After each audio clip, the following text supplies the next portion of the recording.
Good evening, folks. I am Dusan Naumovic, and this is week 8 of I Know NFL Picks. This is a no-holds-barred show, and I'm the kind of guy who doesn't ever want to hurt anybody's feelings, so if you get easily hurt, please don't watch, because I basically say how I see it. It's definitely not always right, but it's how I see it. And I always say this at the beginning of the show, that all these athletes that we talk about and coaches, these people are all winners. If I criticize them, that's what fans get to do. It's fun for us to do that. And we pay the bills. We're the ones that buy the jerseys, the tickets, watch them on TV, all kinds of stuff. So we fuel the fire when it comes to the NFL and most other things too. Anyway, so got no grudges against anybody, don't want to hurt anybody. So like I said, if your feelings get easily hurt, don't watch the show. All right, let's start. So some terrible injuries led by Cam Scatabo, which that was a tough one to watch. And it looked like his foot got turned 90 degrees. And Jackson Dart pretty much, his reaction to pretty much spoke for all of us. I'm so sorry. Cam's a wonderful young man who worked very hard to get where he is, and we wish him the best and fastest recovery possible. And I'm sure he's going to get lots of love from the fans and from his family and friends, and hopefully the best care possible. That's a tough one, man. Sorry, buddy. And then the Chargers lost.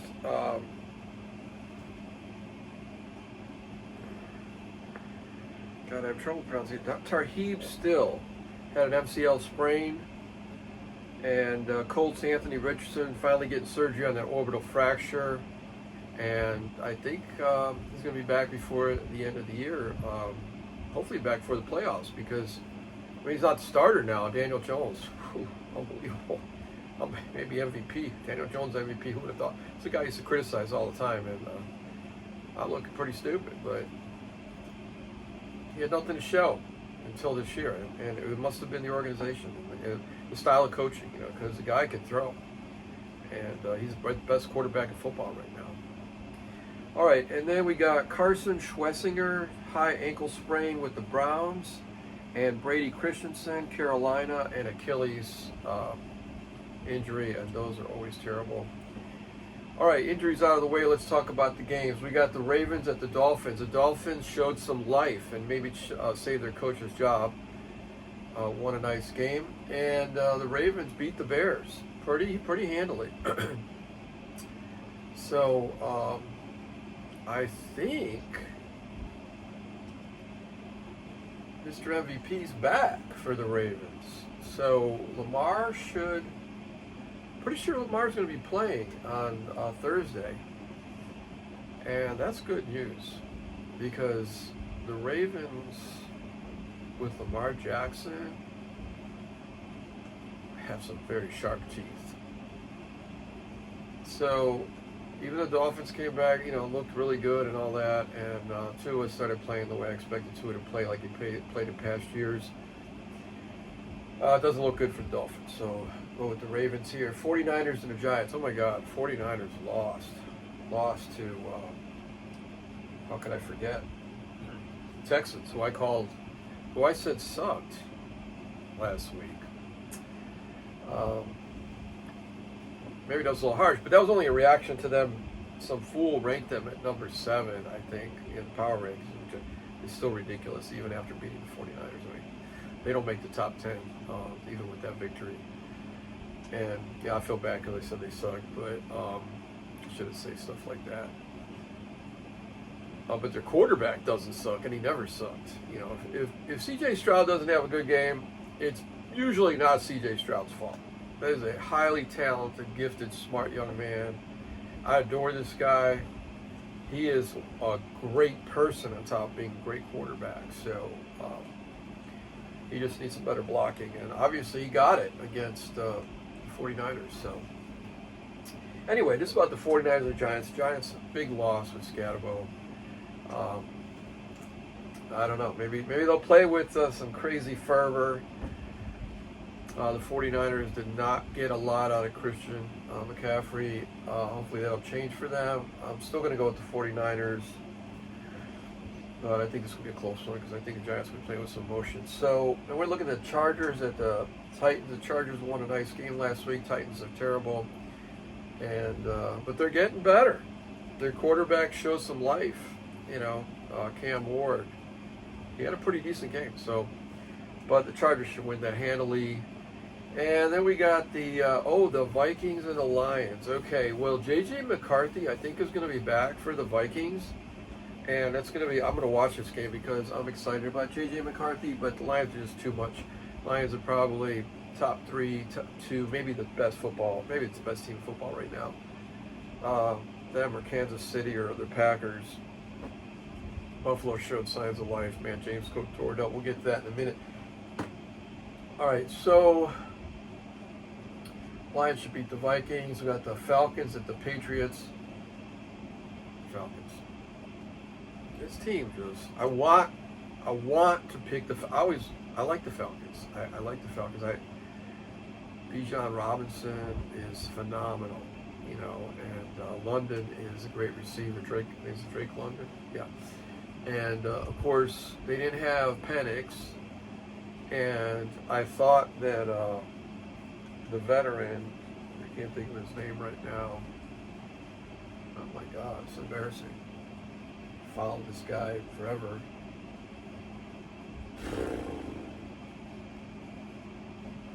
All right, where are they? Wasting your time. I'm sorry. Okay, so Kirk Cousins. Not a bad game. It's just there was no running game, and Dolphins just walked all over them. So anyway, go back to the schedule for week 9. If I said week 8 at the beginning, I'm sorry, it was week 9. I hope I didn't say that. All right, and then Patriots, man, Drake May. All right, Drake May be MVP. We got some young guys here. I said Daniel Jones, but Drake May. Oh my God, second year quarterback. Could this be that he's this good? This guy is really good. I mean, he is. Wow. Like I said last week, I saw this coming, but I wasn't sure. And now I can tell you, the consistency with this guy is phenomenal. That's what makes Hall of Fame quarterbacks.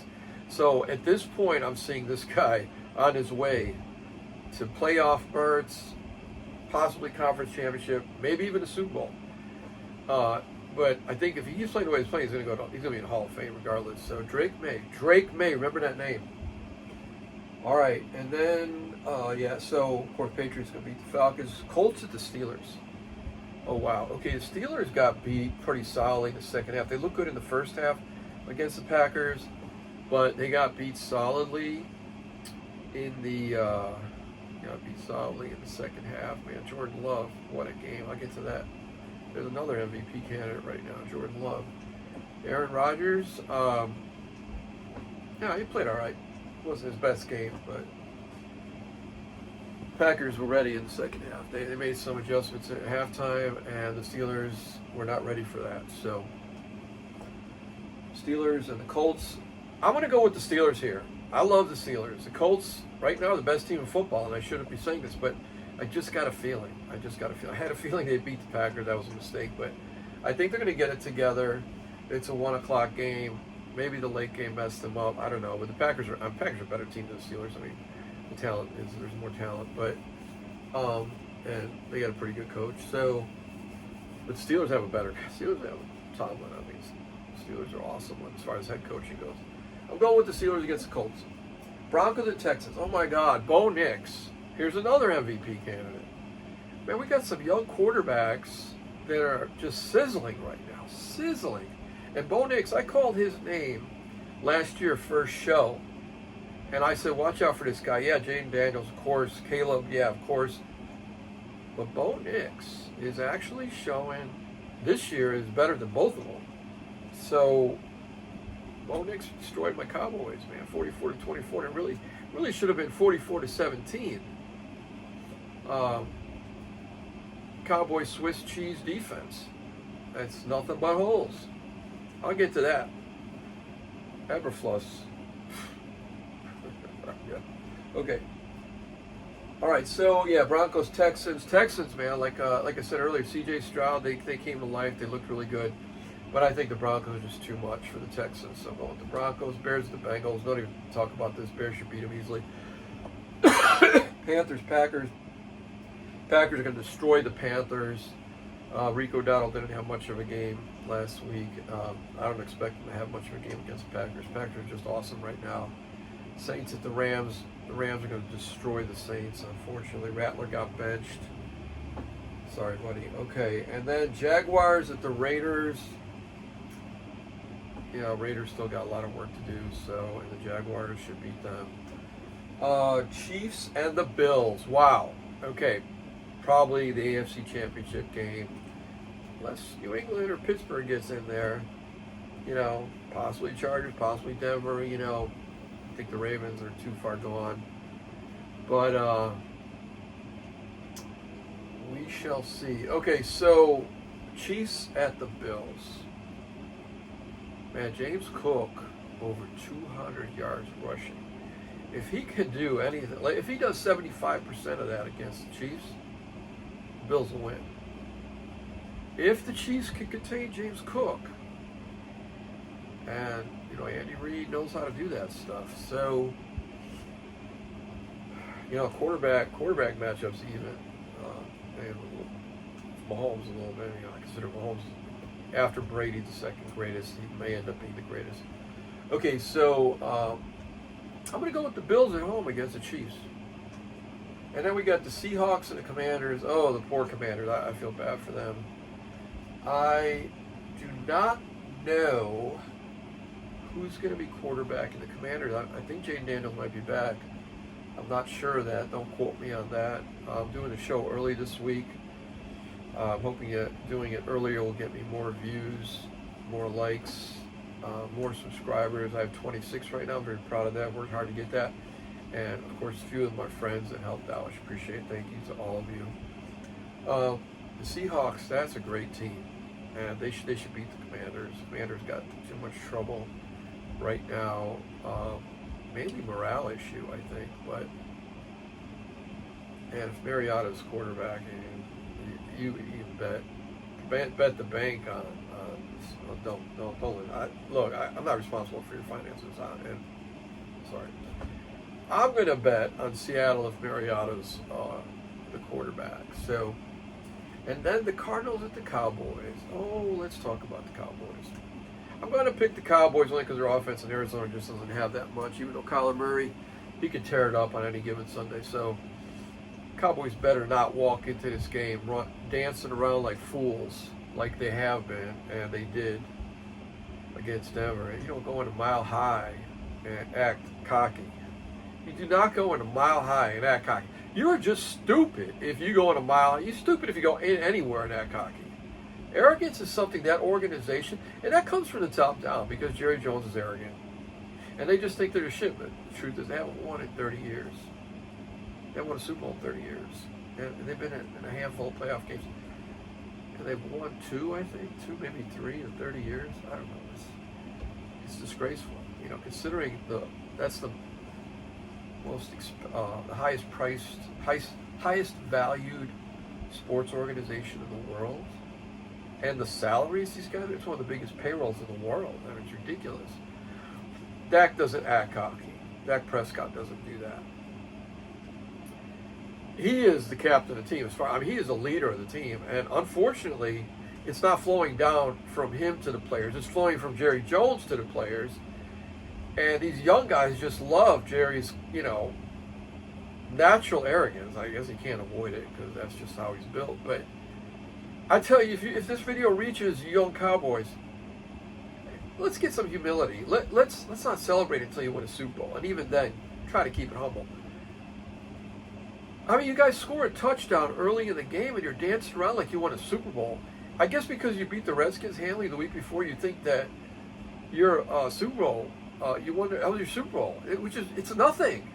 I mean, it's a win. It's important, but come on, grow up. Let's get serious. Come on, play every down. Play hard. Respect your opponent, and then maybe our Cowboy fans will stop getting trashed all the time on social media, because there are a lot of foolish Cowboys fans. I mean, I was one when I was young. I'm not gonna lie. I grew up in the Staubach, Dorsett, Tony Hill, Drew Pearson era, and then I got into my late 20s or even I don't know, late 20s. Yeah, like I had. I'm a math tutor. All right, so. And then, of course, Aikman, Smith, and Irvin, and Jay Novacek, Charles Haley, all those awesome guys who won 3 Super Bowls in 4 years. Should have been 5 straight if Jimmy Johnson didn't leave.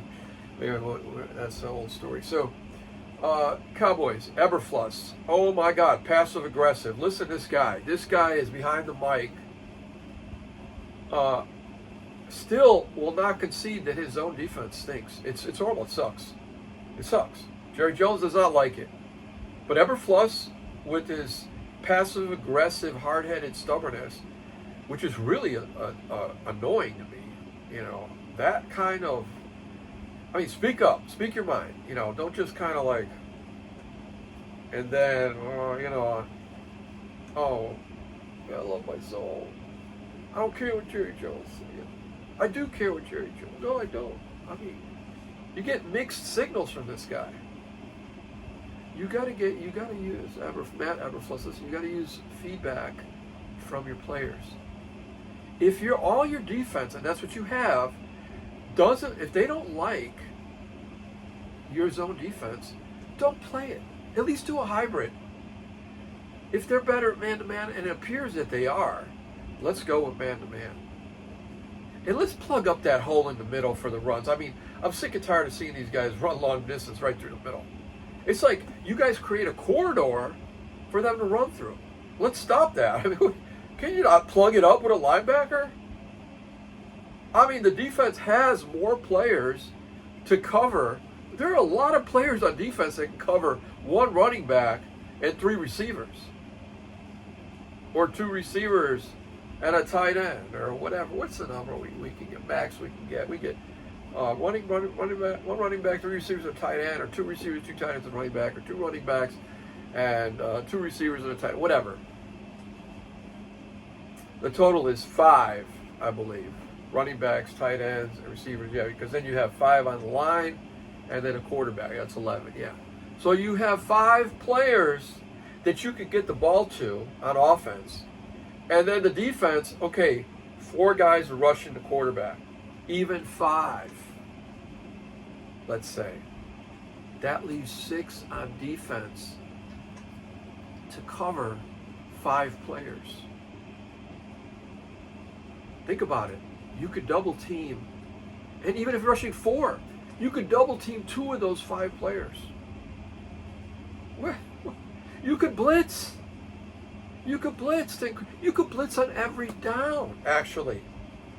I know it's a little risky, but with the way your defense is going, who cares? Blitz every down at this point.